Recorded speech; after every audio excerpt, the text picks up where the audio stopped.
자, 오늘은 MBTI에 대해서 한번 얘기를 좀 해볼까 하는데, MBTI에 관련해서 일단 극단적인 것 두 가지만 얘기를 하면은 과몰입 같은 걸 좀 하지 말자. 두 번째 같은 경우는 이 MBTI는 역시 과학이다. 우리가 MBTI 같은 경우는 총 16가지로 나눠지죠, 그쵸? 근데 요거는 유행된 지가 아무리 길게 잡아도 5년입니다 5년밖에 안 됐어요. 그러면은 이전에는 또 뭐가 있었냐? 지금 MBTI보다 더 터무니없는 일들이 있었어요. 혈액형이에요.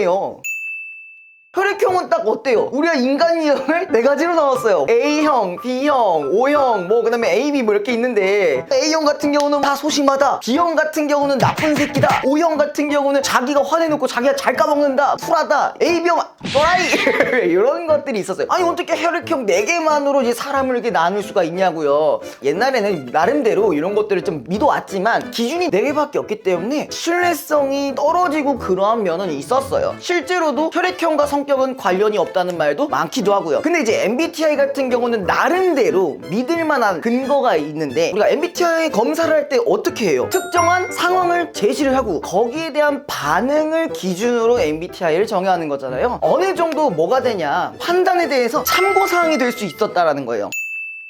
F랑 T예요. 지금 요거 때문에 가장 많이 나오는 말이 뭐예요? 티발씨야! 이런 거 하잖아요. F는 뭐랑 관련돼 있는 거예요? 감정이랑 관련돼 있는 거고, 그 다음 여기는 이성과 관련돼 있다. F는 그렇게 공감을 잘하는데 이 T 새끼는 죄송합니다.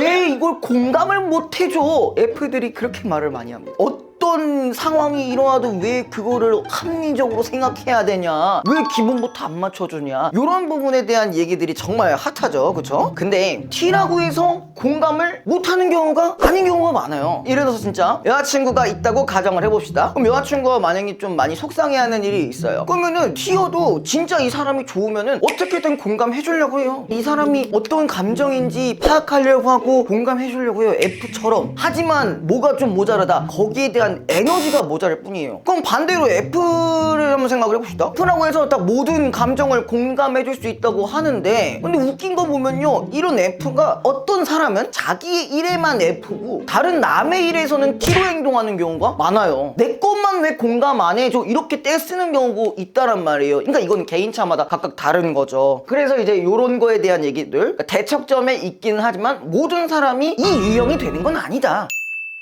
S는 보통 현실적이고 N은 상상이다 얘기를 하는데, 요거는 제가 어느 정도 얘기를 해줄 수가 있습니다. 제가 원래 MBTI가 원래는 ENTP였습니다.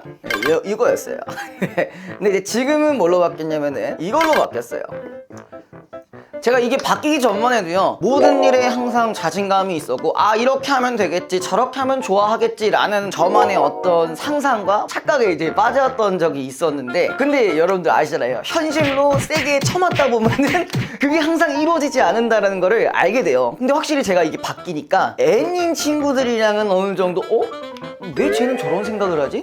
지금 당장 뭔가 실현되기가 쉽지 않을 것 같은데 어떻게 이렇게 생각하지? N과 S도 은근히 다른 부분들이 좀 있다. 근데 하지만 사람에 대한 성향이 개인마다 다 다르기도 하고, 그게 언제고 환경적인 부분에 따라서 바뀔 수가 있다 라고 저는 얘기를 하고 싶은 거예요. 그래서 이런 얘기들을 통해서 결론이 이제 뭐냐, 어떤 한 개인을 16가지의 유형으로 단정 짓는 거는 조금 무리가 있지만, 그래도 이 사람을 어느 정도 판단할 때 참고할 수 있는 정도로 보셨으면 좋겠다, 이런 얘기입니다.